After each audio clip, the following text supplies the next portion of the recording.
know that during the Vietnam War, 20% of soldiers were actually addicted to heroin? However, when they came back, only 1% were addicted. So in the last video, I explained the habit loop and how you can create new habits. So I'm going to explain how they were not addicted to heroin, and I'm just going to go through the psychological portion. That way you can implement this into your life. So as I said in the last video, the soldiers did the 4 things to break this habit, to stop using heroin. So they didn't intentionally do this, it just kind of happened and they stopped using. They made it invisible. They couldn't just get it in their cabinet at home. They didn't know nobody at home. They made it unattractive. They didn't need it to cope with war anymore. And it just wasn't satisfying to them anymore.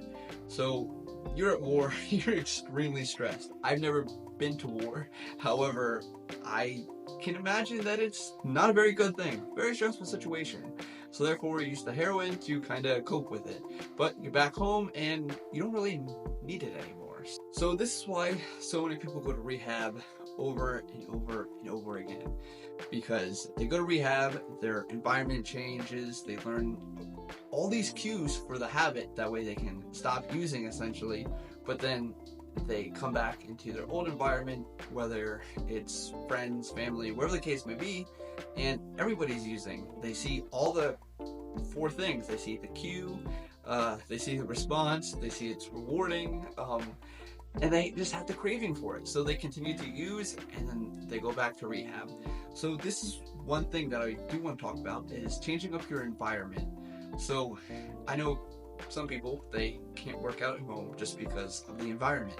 I know that I used to be like this before I was a little bit more disciplined.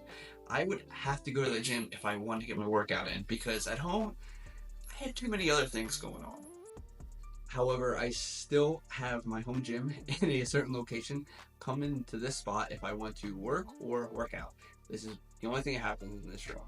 But anyway, I just wanted to share with you how people who were literally addicted to drugs stopped, and how you can potentially stop a bad habit, or stop eating terrible, or actually get your butt in the gym.